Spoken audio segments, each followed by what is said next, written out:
Hello, my Richies, and welcome back to another episode of the Make Life Rich Movement podcast. My name is Sarah. I'm your host. And in today's episode, we are learning how to think critically in 2025.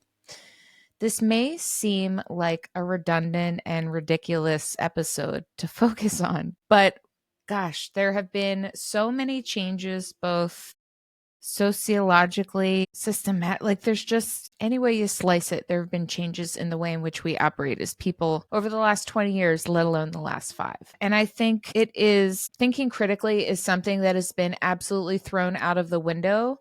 A lot of it having to do with people just simply not having the bandwidth available to be able to research everything and all the things they're taking in. We're also taking in way more than we should be or ever could really be able to process.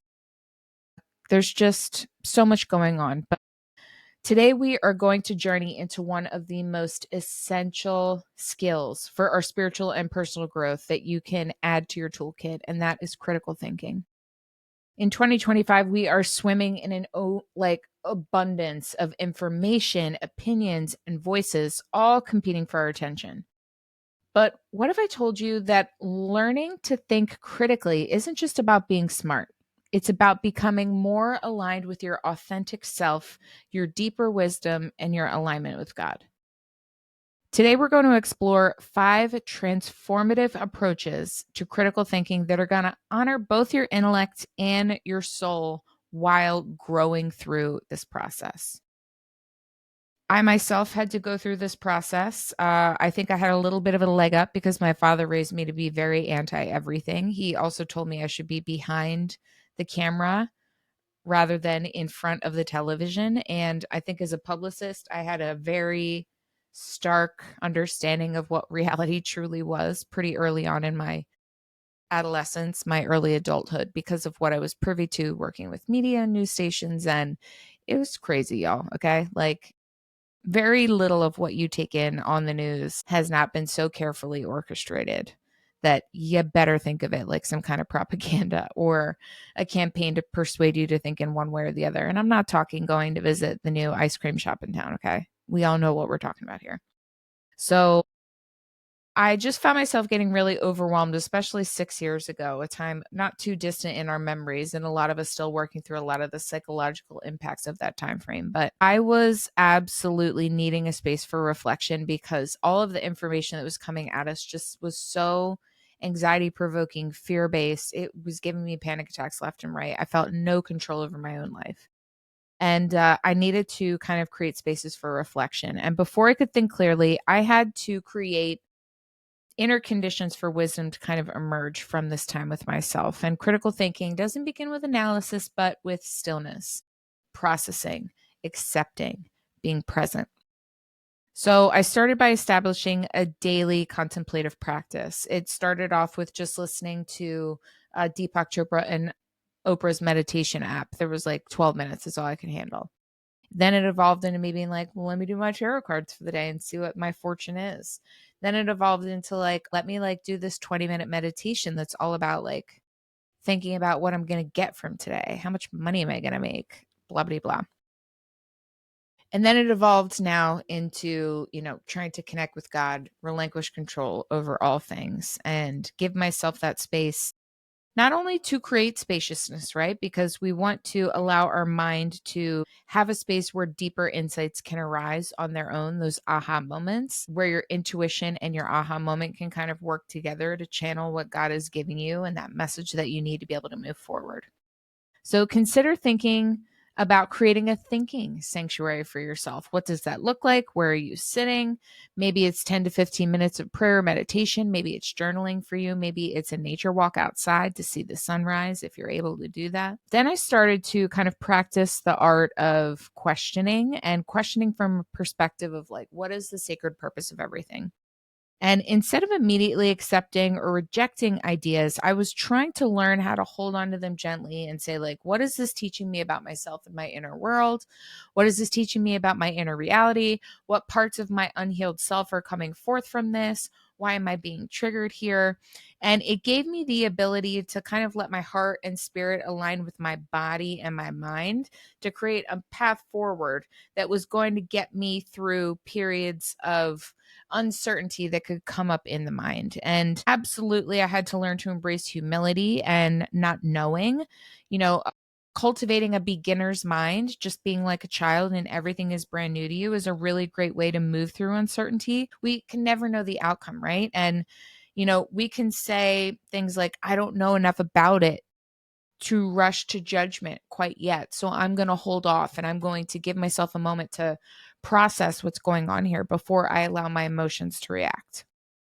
The next thing I had to work on was kind of examining my inner landscape. And for me, true critical thinking for me was about having the courage to look within, understand my personal history, my beliefs, my inner healing that was still needed to be done, some of the traumas that put that work there, those wounds, and what emotions shape what my reality is. Because so much of what we don't understand about others is the set of circumstances that made them who they are. And when you begin to look at life through your own lens while understanding that whoever it is that you may be having an interaction with or are trying to discern their true intents and intentions of also has a set of experiences that give them a particular lens to look through, can get rather confusing. If you find yourself a person of faith, this could be a really great way for you to integrate God into this process with you and try to look through God's eyes rather than through that person's eyes or through your eyes, because ultimately we need to come to a middle ground of higher morality, good for all, and just coming from a place of growth and acknowledgement and spirit and just grace for other people rather than coming to quick judgment when we have no idea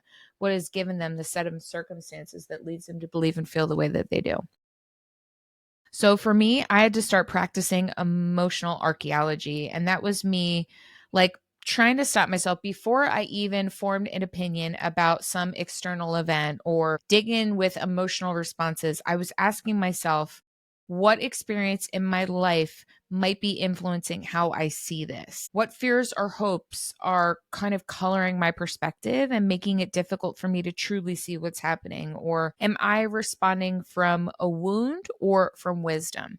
That one was big for me, getting to a place to where I was able to be like, you know what? I think there's something else at play here beyond the certain circumstance happening in front of me here that's leading me to feel this way. Let me take a couple steps back, peel back the surface a little bit and get to understand what makes me tick before I throw all of this emotional upheaval onto this already triggering situation that I need to grow through and get through, not just survive through.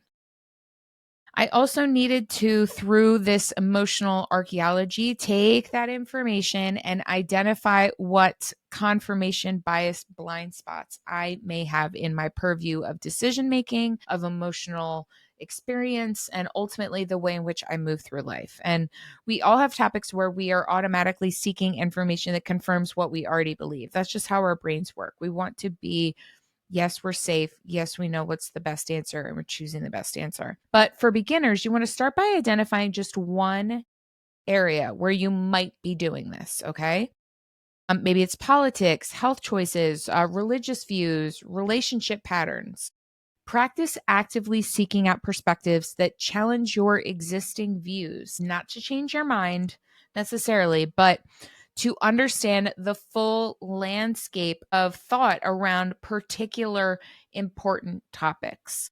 We cannot see things from one point of view, right? We're not in a submarine. We live in a 3D, 4D, 5D world. And, it's convenient to want to make everything 1D in front of you, but that's just simply not life. And to live life that way is a rather low emotional vibration as well as a low emotional intelligence quotient to find yourself kind of leaning on rather than going through that hard work that's going to lead you to be able to think critically because you know where you are coming from at any given moment, depending on whatever topic or concern or situation you find yourself needing to think critically through. We've all been there. Have grace for yourself. It's a lifelong process, truly, and it's one you'll begin to enjoy.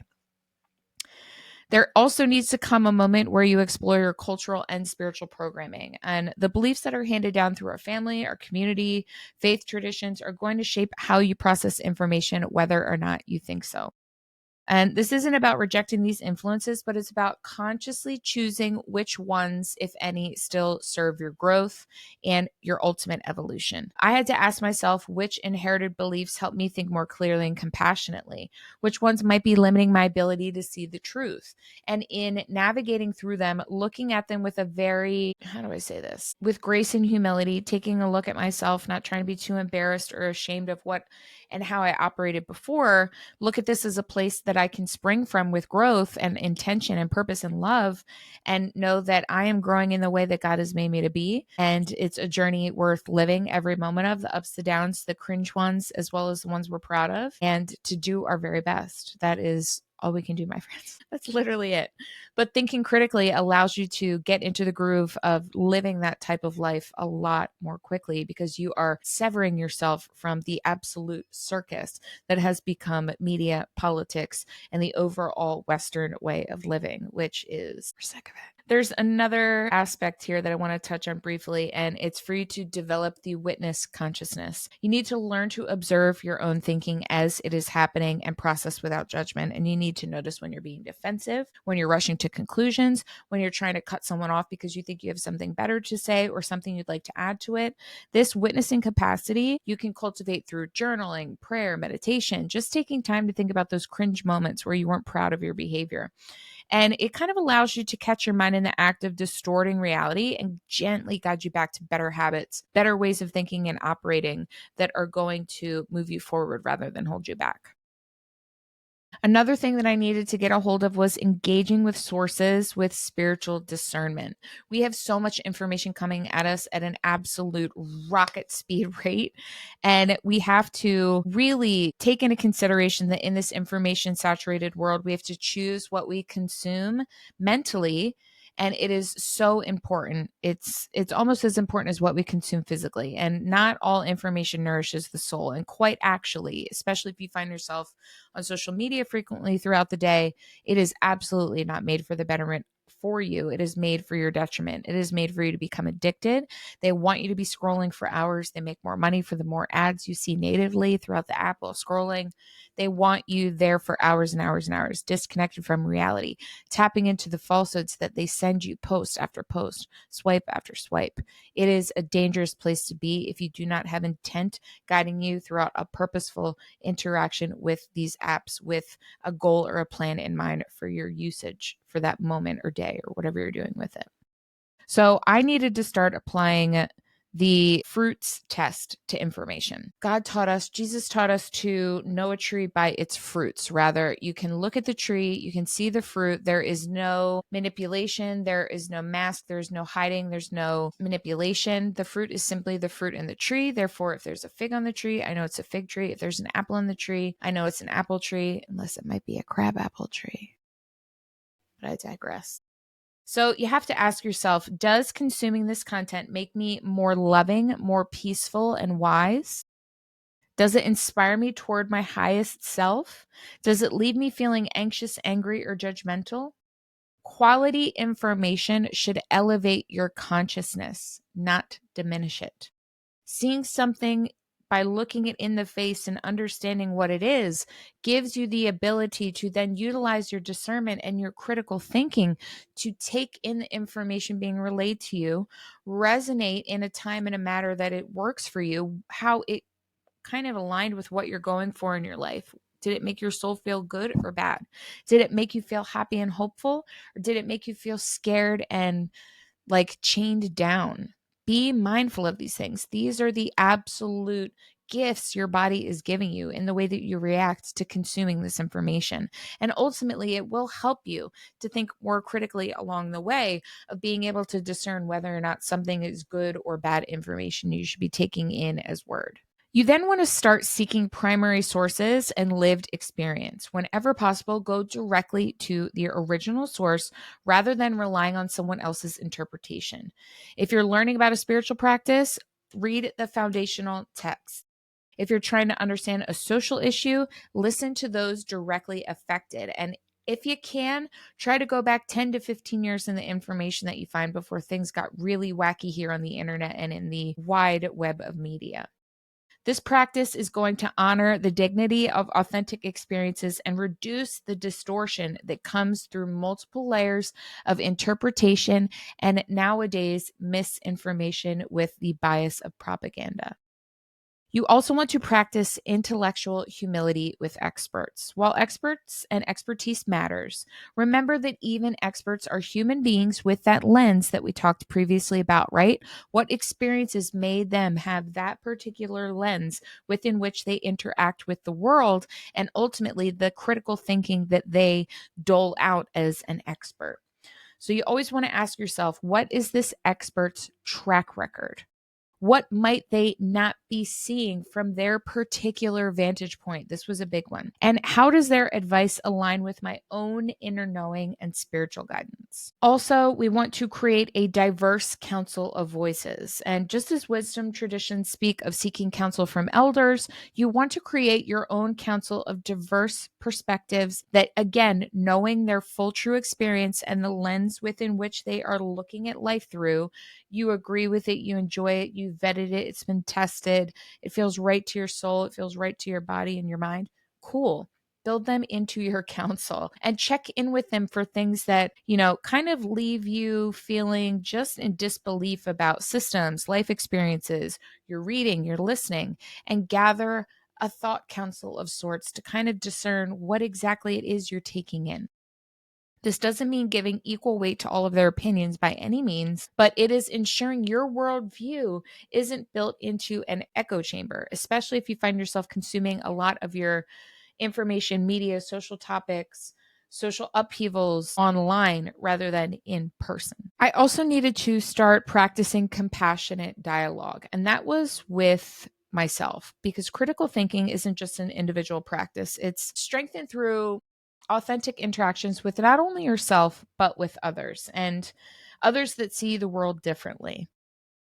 I first needed to come to grips with the fact that I don't know everything. And although I can feel really passionately about what I do know because I have all of the facts, I am not omnipotent and I don't know everything. So I needed to learn how to listen to understand and not to win because the type A Taurus in me, the eldest daughter in me, needed to be right for everything.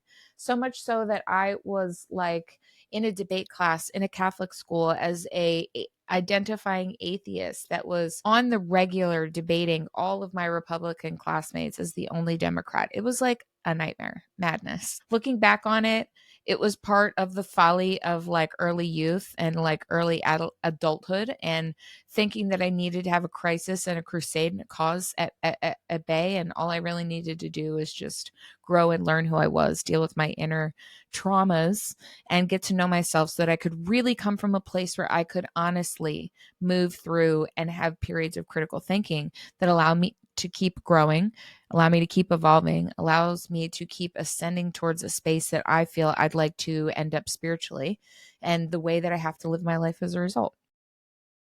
It was also important for me to understand that multiple truths can be held simultaneously. I'll say it again. Multiple truths can be held simultaneously. So there could be a situation, and many times there are situations where you and that person are both right, but you're saying different things. And you still feel like one of you needs to win, but you're both right. Meaning there can be no one winner. So you should let it go and just have a conversation and see what it is that led them to feel the way they do, so you might be able to understand a little better. In many situations, seemingly opposing viewpoints can both contain elements of truth. You have to practice saying both of these things might be true. Say it with me. Both of these things might be true. Or I can see how your experience would lead you to that conclusion. Huge, guys. Huge, especially if you're talking to your elder parents. Huge. This doesn't mean abandoning your own convictions, but rather expanding your capacity to hold complexity within conversations, namely those probably close to you that you have relationships with, right? You also need to share your uncertainty as well as your convictions. And I think thinking critically is really allowing yourself to embrace the uncertainty of what you don't know, because most times we don't know everything and we never will. So, when discussing important topics, you should be transparent about what you're still learning and questioning. And you can have conviction in your heart for a certain topic and think you know every aspect of it, and you can literally fight it to the grave, fight it to the death. But there's a lot of room for growth and rather quick growth amongst a group, especially those that find themselves at opposite ends. When you allow like vulnerability to kind of create a space for invitation for everyone involved to do the same. And it not only aligns for all of you to be in a genuine dialogue rather than a performative debate, but it does bring to the forefront the reminder that we're all here living life for the first time and we just all want to get along rather than be torn apart. So, how can we find the things that we have in common rather than focusing on the differences that we have? How can we then take those things that we have in common and keep working them out 1 degree at a time to then get to the space of the opposition point that we don't understand? There's always context, experience, lived experience, so important that you were not a part of. And you do not understand that person and where they are coming from. And if you've not lived life in their shoes, which none of us can and none of us have, if you find yourself struggling with this, if you're a person of faith, you need to look through the lens of God. You need to look through Jesus's eyes. That is the easiest way to do it. And it's been helping me a lot when I find my type A self needing to control those around me that just don't feel on the same page as me. It's not for me to do. I need to look at them with compassionate, just humble eyes for myself because I am not better than anyone. I shouldn't be rushing anyone on their journey. But I also need to be mindful of thinking critically. And thinking critically for me is aligning my heart with my head and just knowing that, there is uncertainty, there is vulnerability that allows others to feel vulnerable where genuine exchanges of conversation are going to happen. And then you have to end the conversations with gratitude. Even when you disagree, you have to find something to appreciate about the other person's willingness to engage with you, even though there was opposition. You have to thank them for sharing their experience and their perspective or for helping you to think more deeply about a topic. And this practice honors the sacred nature of human experience, human conversation, humanity at large, and it keeps your heart open even amid the vast amount of differences that social media and the media and the internet want you to think are happening every moment of every day for the rest of your life for as long as we live. It's not as doom and gloom as they want us to believe, guys. Go outside and see what life's all about before you take everything you see online to heart. Finally, the best way to think critically in 2025 is when you start to integrate the wisdom of what you have over this journey with your daily life. So critical thinking without application is going to literally just be an intellectual practice and exercise. True transformation happens when your insights become integrated into your everyday way of life. Sorry, y'all. It's 12 o'clock. It's my 12 o'clock alarm. So what are some things that we can do here? I started practicing the 24-hour rule for big decisions, especially if I felt like I didn't have all the information at hand. I felt rushed and ultimately just needed a little bit more time to kind of chew and swallow what it was information-wise I had in front of me to really get a gauge on what I felt was true. In practicing that 24-hour rule for big decisions, anytime that I encounter information that might significantly change my beliefs, my actions, or the way that I go about moving through life, I commit to sitting with it for at least 24 hours before making any major decisions or allowing myself to get emotionally charged to the point of it affecting me. 5 years ago during the pandemic, it was like every single day there was something else. I was living in a constant state of panic attacks. I truly hated every second of it. And the media very much wanted us to be just not in a good space, not in a good headspace. So I started asking myself, how does this new information want to be integrated into my life? And what is the wise and loving response here? Or maybe it doesn't gauge a response at all because you've deemed it to be something that does not honor or is not worthy of who you are and who you're growing into be with your critical thinking. You also need to test insights through your own embodied living. The ultimate test of any idea is how it works when it's lived out in the real life with real people challenging you or interacting with your beliefs.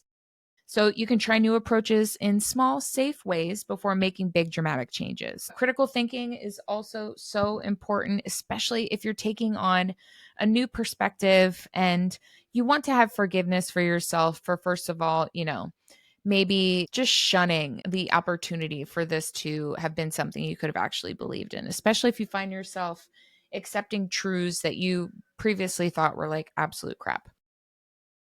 You also want to literally share your learning journey with trusted friends. Find one or two other people who can serve as accountability partners on your critical thinking journey and share with them what you're learning, what you're questioning, what you're struggling with. You may find that they are too. And I'll tell you what, they could be a part of that council, especially because you're all growing up together at the same time and working on critical thinking and being able to navigate AI and political agendas and just absolute mental illness on the internet. And it just, foreign countries and their agendas online and the media and advertisements and pharmaceuticals, like it's endless, right? But to have a tribe of people with you that you can kind of also ask them to gently point out any times that they see that you're falling into old patterns of reactive thinking or confirmation bias, and to keep everyone on the straight and narrow of thinking. Sorry, Sophie has a tick on her bed. She's leaving it alone.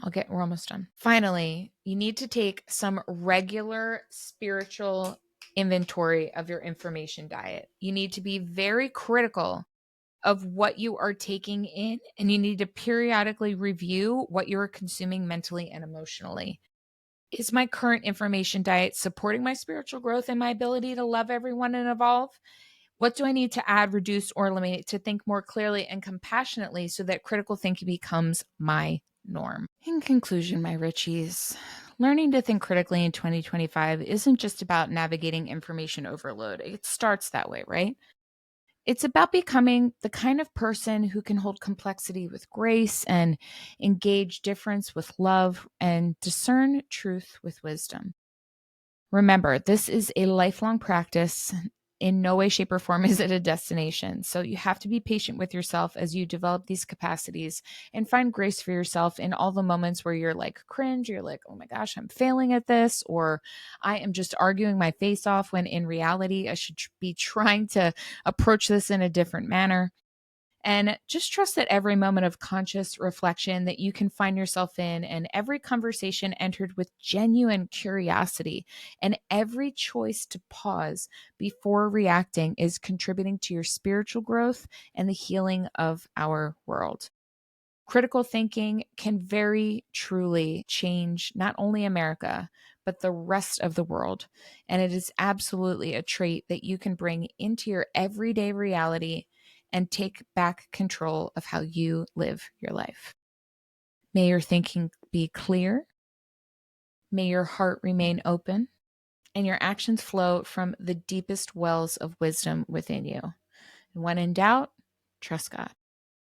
My Richies, I thank you so much for tuning into this episode. I hope it was helpful for you. If you find anyone right now struggling with the ability to really decipher what is real and what is not on the internet, please send them this episode. We all have to help ourselves along here. The internet and tech are just going to keep getting more and more invasive.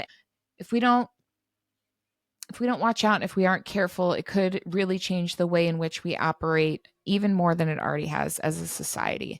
We need to take back our discernment and we need to bring back critical thinking in 2025. Hey, Richies, it was an absolute pleasure. I will see you in the next episode. And as always, make life rich.